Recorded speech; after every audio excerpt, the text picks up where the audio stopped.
The Jem'Hadar commander gasped for air, clutching his neck as the human soldier stood over him. Bobby's own lungs filled with the sweet toxic oxygen flooding the sealed room. Bobby Cooper stepped off the human transport onto the metal floors of Kelshak Station, heart pounding with excitement to be one of the first humans to ever set foot on an alien trading hub. The 22-year-old straightened his uniform, watching his fellow soldiers file out into the dingy, cavernous docking bay. Strange scents filled his nose, the murmur of dozens of unknown languages echoing off cold steel walls. 3 years after humanity's first faster-than-light flight, the galactic community still viewed them as primitive newcomers. As Bobby walked down the dimly lit corridor, hostile alien eyes followed him. Reptilian Jem'Hadar warriors sneered at the human delegation, sharp teeth bared in disgust. A towering Jem'Hadar commander named Novak stood blocking the hallway. His black eyes zeroed in on Bobby as he approached. Pathetic humans, weak, soft creatures. You don't belong here among the great powers of the galaxy, Novak growled. Run back to your little planet before you get hurt. Bobby gritted his teeth but held his tongue. Before he could step past Novak, a deafening boom shook the station. Alarms blared as the corridor plunged into darkness. The floor lurched beneath Bobby's feet, sending him sprawling. Screams erupted all around, aliens shouting in panic. Emergency lights flashed red, illuminating a gaping hole in the station's hull. Novak and his Jem'Hadar soldiers were trapped with Bobby's unit in the damaged corridor. The airlock doors had automatically sealed, locking them in. Bobby hauled himself up, heart hammering. They had to work together to survive and escape, or else suffocate when the oxygen ran out. But the Jem'Hadar only saw humans as inferior life forms, barely worth their contempt. Time was running out. Bobby had to find a way to get the aliens to cooperate, and fast, or else die gasping in this tomb of metal and plastic, light years from home. The acrid smoke dissipated, revealing the extent of the damage. Exposed wires sparked and debris littered the floor. Bobby coughed, his lungs burning from the toxic air. Around him, the other human soldiers wheezed and gasped, hands clutching their throats. But the Jem'Hadar seemed unperturbed, standing tall amidst the wreckage. Their reptilian faces betrayed no discomfort as they surveyed the scene with cold, calculating eyes.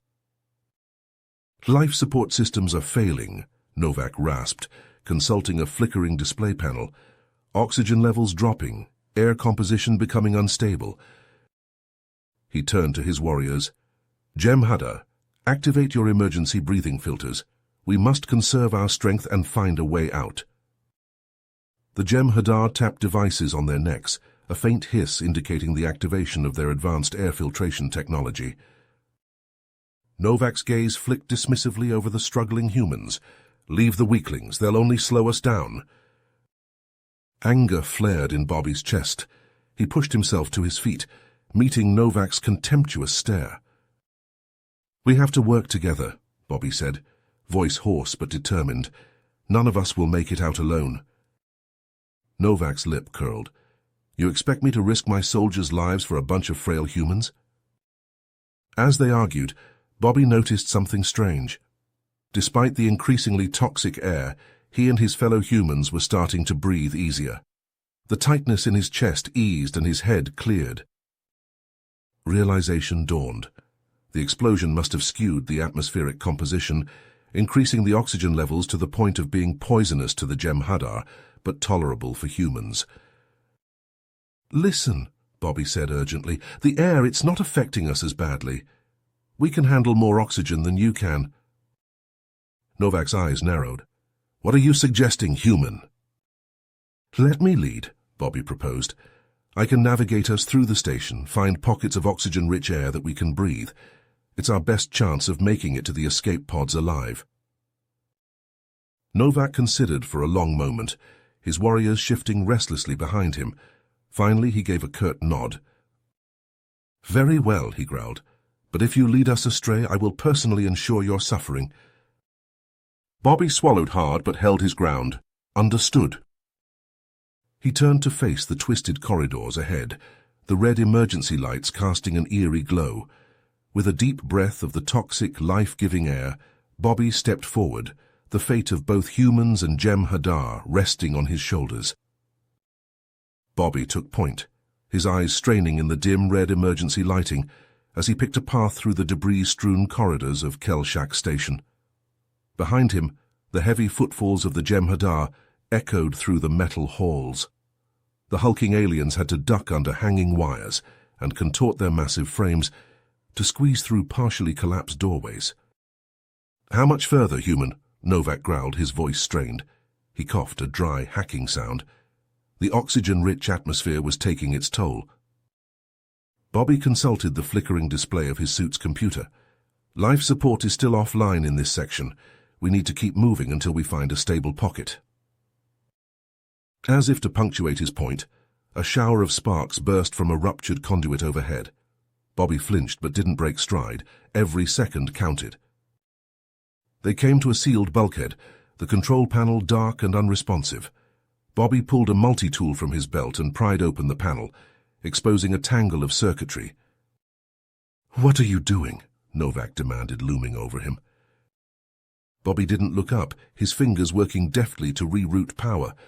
"The door's fried, but if I can bypass the lockout—" He yanked two wires, touched them together. The bulkhead groaned and shuddered, then slid open a few centimeters, just wide enough to squeeze through. Novak's brow ridge twitched, an expression Bobby was starting to recognize as surprise. Clever for a human. Bobby bit back a retort and shouldered through the gap. On the other side, a scene of carnage awaited. Bodies littered the floor, aliens of various species, their faces frozen in terror. Some bore blaster wounds, others were crushed under fallen debris. Among the dead lay scattered pieces of strange tech Bobby didn't recognize. Novak, crouched by a corpse, examined the fatal wound. His eyes narrowed. This was no accident.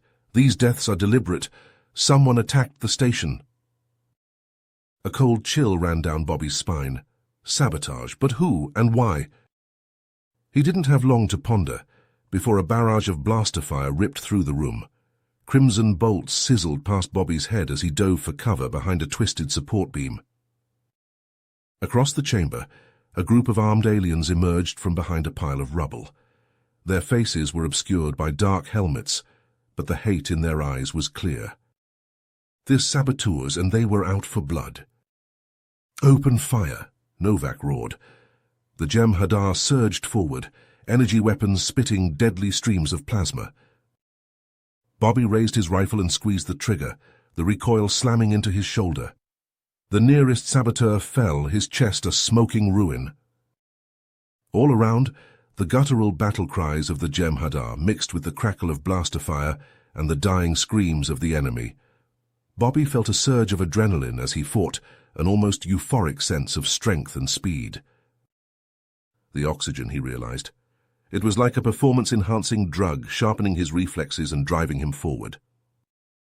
Bobby vaulted over his cover, closing the distance to the remaining saboteurs in a few long strides. He brought his rifle butt down on a helmeted head with a sickening crunch, pivoted to drive his elbow into another attacker's throat. In close quarters, the Jem'Hadar's size and brute strength were a liability. They couldn't maneuver in the tight confines. But Bobby, lean and agile, pressed the advantage. Weaving between foes, he struck with lightning precision. A shot to the knee, a knife hand to the larynx, a rifle burst at point-blank range. The last saboteur fell, and Bobby stood panting amid the carnage. Novak approached, dark blood splattered across his grey skin. He looked at Bobby with something akin to respect. "I was wrong about you, human," he rumbled. "You are a warrior worthy of fighting beside the Jem'Hadar." Bobby met Novak's gaze, saw the grudging admiration there. He nodded, too breathless to speak. A shudder ran through the deck, a distant boom echoing through the station's skeleton. More explosions, the saboteurs weren't done. Bobby straightened, checked the charge on his rifle. "We need to keep moving, find the ones responsible for this." Novak growled his agreement. Side by side, human and Jem'Hadar pushed deeper into the crippled station, an unlikely alliance forged in blood and fire. Bobby yanked the last surviving saboteur up by his collar, slamming him against the wall. "Talk," he snarled. "What's your plan?" The alien's dark eyes darted between Bobby and Novak, who loomed menacingly beside him. Finally he spoke, his voice a rasping whisper. "The control room. We're going to take it, vent all the oxygen, kill everyone." Bobby's blood ran cold. He tightened his grip. "When?" "Soon. You can't stop it." Novak growled, energy blade humming to life in his hand. He pressed the sizzling edge to the saboteur's throat. "We'll see about that." Bobby released the alien, letting him slump to the floor. He turned to Novak, urgency etched in every line of his face. "We have to get to the control room now. If they succeed—" Novak nodded grimly. "Then everyone on this station dies." They set off at a run, navigating the twisting corridors with Bobby in the lead. The acrid stench of smoke and burnt circuitry filled the air. Emergency lights flickered overhead, casting eerie shadows.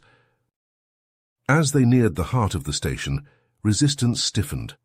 Blaster fire erupted from doorways and behind piles of debris as the rival faction fought to delay them. Bobby returned fire, his shots precise and economical. Beside him, the Jem'Hadar waded into the fray with ruthless efficiency, energy blades flashing. But as they pushed forward, the atmosphere began to change. Bobby's suit computer trilled a warning, oxygen levels dropping to dangerous lows. The Jem'Hadar faltered, their movements growing sluggish. Even Novak stumbled, his face pale. Bobby gritted his teeth, pushed past the struggling aliens. The low oxygen barely affected him. If anything, the adrenaline singing in his veins sharpened his focus to a razor's edge. A group of saboteurs burst from a side passage, weapons blazing. Bobby didn't hesitate. He charged, a wordless battle cry torn from his throat. He moved like a human missile, all speed and power and pure kinetic energy. The first saboteur went down, neck snapped by a brutal twist. The second fell to a lightning-fast knife-hand strike, cartilage crunching. Bobby snatched a blaster from a limp hand, spun, fired. Once, twice, 3 times. 3 more crumpled, smoking holes in their chests. In seconds it was over. Bobby stood alone amid the fallen, chest heaving. The Jem'Hadar caught up, staring at the carnage with something like awe. "The control room," Bobby snapped, already moving. "We're close." They rounded the final corner, and there it was. A heavy blast door, sealed and impenetrable, and standing before it, a towering alien in elaborate armor, a cruel sneer on his face. The faction leader, and in his hand a glowing data chip, the key to venting the station's oxygen. "You're too late," he hissed. "This station is mine." Bobby stepped forward, dropping into a combat stance. "Not today." The alien lunged inhumanly fast. Bobby sidestepped, countered with a lightning jab. The blow glanced off the leader's armored faceplate. They traded blows in a blur of speed, raw power matched against honed skill. Bobby felt the impacts reverberate up his arms, his fists clashing against hardened metal. But the oxygen in his blood sang, fueling him like a raging fire. He pressed the attack, hammering at the leader's defenses with relentless fury. A final, devastating uppercut shattered the alien's helmet. He reeled back, data chip flying from his grasp.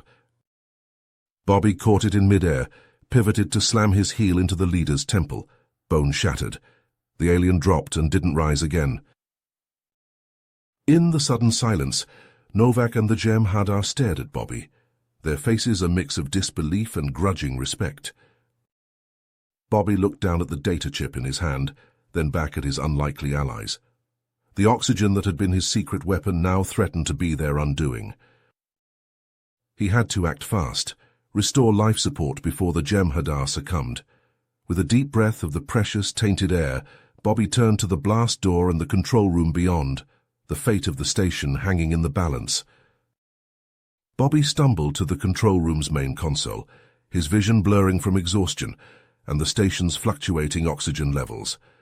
With shaking hands, he accessed the life support systems, his eyes scanning the flickering screens. Beside him, Novak hunched over another panel, his clawed fingers flying over the alien controls. "Rerouting power to the atmospheric processors," the Jem'Hadar grunted, sealing off damaged sections. Together, human and alien worked feverishly to undo the saboteur's damage. Slowly, the warning lights faded from angry red to cool blue as oxygen levels stabilized. Around the station, Jem'Hadar warriors and other alien survivors stirred, their gasps turning to sighs of relief as breathable air flooded back. But for the humans, the return to normal atmosphere brought a crashing wave of fatigue. Bobby felt his knees buckle, the adrenaline that had sustained him draining away. He crumpled to the deck, darkness eating at the edges of his vision. Dimly he heard Novak's surprised shout, felt strong hands grip his shoulders. The Jem'Hadar commander's face swam into view, concern replacing the once constant scowl. "Steady, soldier," Novak rumbled. "You've done your duty, rest now." As if from a great distance, Bobby heard the tramp of boots, the crackle of radios. Reinforcements streaming in to secure the station, medics rushing to aid the wounded. He tried to stand to rejoin his comrades, but his body wouldn't obey. Every muscle screamed in protest, battered and drained beyond endurance. Novak eased him back down, something like compassion in his alien eyes. "I was wrong about you, human," he said softly, "about all of you. Your kind has a strength I didn't understand, a courage beyond the physical." The Jem'Hadar bowed his head, a gesture of respect Bobby had never imagined possible. "I swear to you, when I return to my people, I will speak of what I witnessed here. The valor of humanity will be known." Emotion swelled in Bobby's chest, gratitude and sorrow intermingled. They had won the day, but the cost had been high. Good soldiers, brave civilians, lost to the saboteur's schemes. Yet even in tragedy there was hope. The seeds of understanding sown in the crucible of shared struggle. A chance for two races, once separated by distrust and disdain, to build a future together. As the medics lifted him onto a stretcher, Bobby turned his head to the viewport. Beyond the plasteel, infinite stars glittered, cold and beautiful, and full of promise. The universe had tested him, tested his species, and in the face of adversity they had not been found wanting. A smile touched Bobby's cracked lips. Humanity's journey was just beginning, and he would be there to see it through, no matter the challenge, no matter the cost. Because he was human, and he would never stop fighting for his place among the stars. The medics carried Bobby out of the control room, past the watching eyes of Novak and the other aliens. Their gazes held a new light, a glimmer of respect for the small, fragile creatures they had once dismissed. For in the end, it was not the differences between human and alien that mattered. It was the qualities they shared: courage, sacrifice, the indomitable will to survive and protect others. And as long as those virtues endured, there would always be hope. For the station, for the galaxy. If you finished this story, please subscribe and like the video. Then leave a comment that says, "I liked the story," and I will heart every single one of them. It really helps me. Thank you for your time.